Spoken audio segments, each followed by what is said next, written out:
આજે આપણે ચાલુ ગૃહ કાર્ય લખીએ. પ્રશ્ન 1.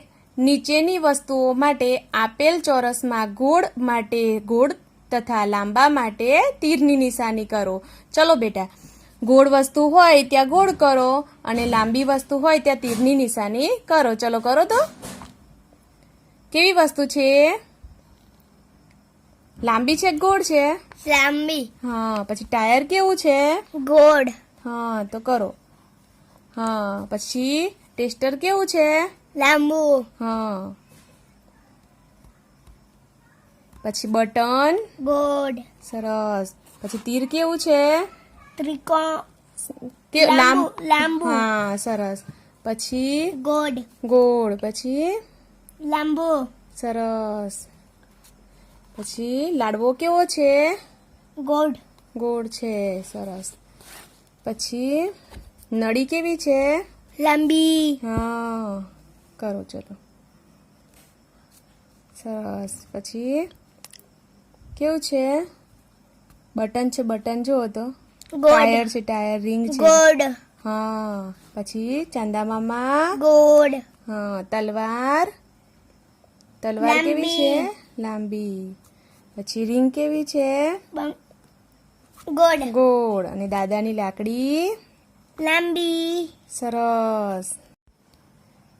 પ્રશ્ન 2 માં નીચેની વસ્તુઓ માટે તેની સામે આપેલ ચોરસમાં ગબડે, સરકે કે થપ્પી થઈ શકે તે માટે સાચું તથા ન થઈ શકે તે માટે ખોટાની નિશાની કરો. ચલો બેટા, ટાયર ગબડે? હા. તો કરો એના ઉપર શું કરવાનું? સાચું. સરકે છે? હા. અને થપ્પી થઈ શકે છે? હા.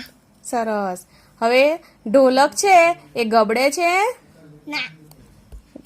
ગોળ નથી બેટા, નળાકાર છે ને, તો રગડાઈએ તો ગબડે પણ ખરું. સરકે છે? સરકે? હા. ના.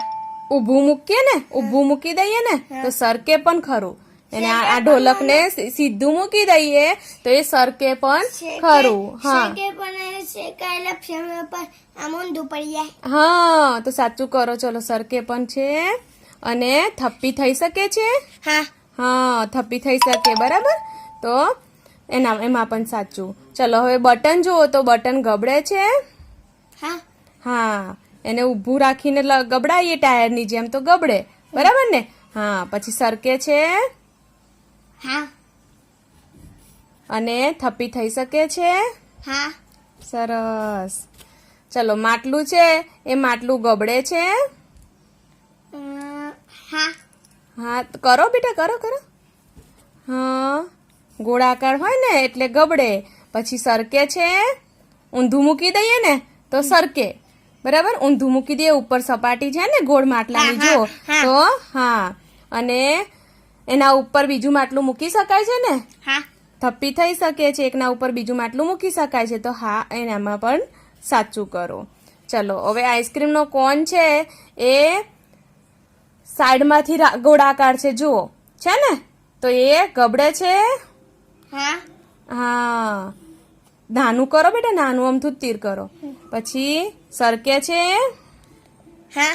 હા. ઊંધું મૂકી દઈએ ને તો સરકે. એના ઉપર નીચે સપાટી સરખી. ચલો, થપ્પી થઈ શકે છે? હા. હા. એના ઉપર મૂકી શકાય છે બીજો કોન. બરાબર ને? હા. ચલો હવે પત્તા જુઓ. પત્તા ગબડે છે? ના. ના ગબડે. તો શું કરવાનું?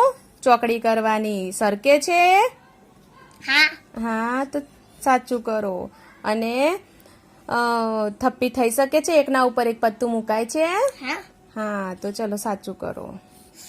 હવે આ કેરમ રમવાની કુકરી છે એ ગબડે છે? હા. હા તો સાચું કરો. પછી સરકે છે? હા. સરસ. થપ્પી થઈ શકે છે? હા. સરસ. ચલો હવે બલ્બ છે એ ગબડે છે?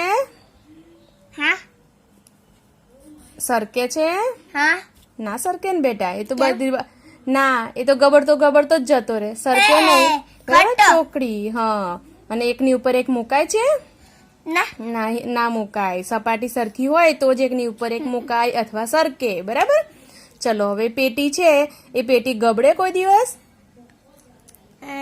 પેટી ગબડે? હા ના ના ગબડે. ચલો ચોકડી કરો. સરકે છે? હા અને થપ્પી થઈ શકે છે? એકના ઉપર એક મૂકી શકાય છે? હા હા. પછી આજે ડબ્બો છે તે ગબડે છે? જુઓ તો. હા હા હા, ગોળાકાર છે એટલે ગબડે છે. પછી સરકી શકે છે? હા હા, ઉપર સપાટી કમ્પ્લીટ છે, બરાબર ને? સીધી સપાટી છે એટલે સરકી પણ શકે છે. અને એકના ઉપર એક મૂકી શકાય છે, થપ્પી થઈ શકે છે? હા હા, સરસ. તો આપનો આ પ્રશ્ન 1 અને 2 અહીંયા પૂર્ણ થયો. વિડીયો ગમ્યો હોય તો લાઈક કરજો, શેર કરજો, સબસ્ક્રાઈબ કરજો. આભાર. Thank you.